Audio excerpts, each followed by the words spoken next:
আচ্ছা শাকিল ভাই, আমার কাছে একটা প্রশ্ন। কিছুদিন আগে আমি আপনাদের ফেসবুকে একটা কন্টেন্ট দেখলাম এবং সেখানে আপনারা দাবি করলেন সিনশিম এমব্রয়ডারি মেশিন প্রায় দ্বিগুণ কম খরচে একটা ফ্লোরে প্রোডাকশন করতে পারে। কতটুকু ভ্যালিড? এটা কি আপনারা নিজেরা দাবি করতেছেন নাকি আসলেই সত্যি? সিনশিম মেশিনের একটি বি শেডের মেশিনে আমার ইলেকট্রিক পাওয়ার 4.38 কিলোওয়াট।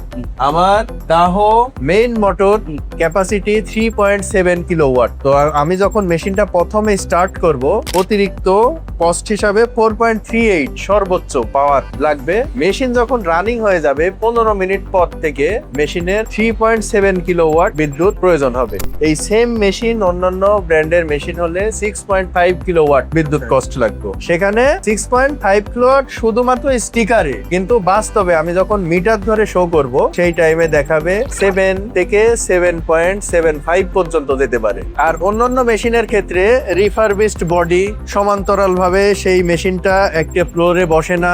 আপ ডাউনের ক্ষেত্রে ভাইব্রেশন এবং মেইন শ্যাফট যখনই আপ ডাউন থাকবে তখনই মেইন মোটরে লোড বেশি পড়বে।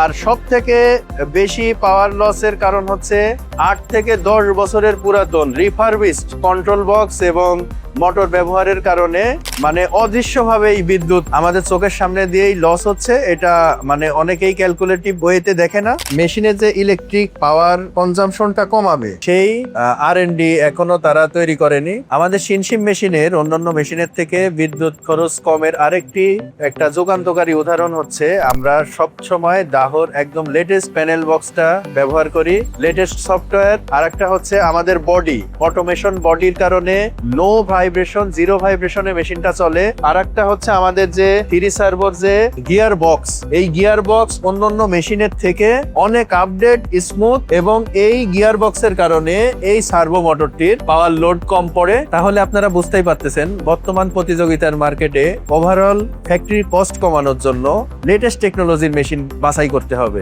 আর সেই মেশিনটিই হতে পারে সিনশিম এমব্রয়ডারি মেশিন। আমাদের রেডি স্টকে অ্যাভেলেবেল মেশিন আছে, আপনারা আসুন, দেখুন এবং আপনাদের পছন্দ মতো মেশিন ক্রয় করুন। চ্যাম্পিয়ন ফ্যামিলি আপনাদের সাথেই থাকবে। Better embroidery, better life.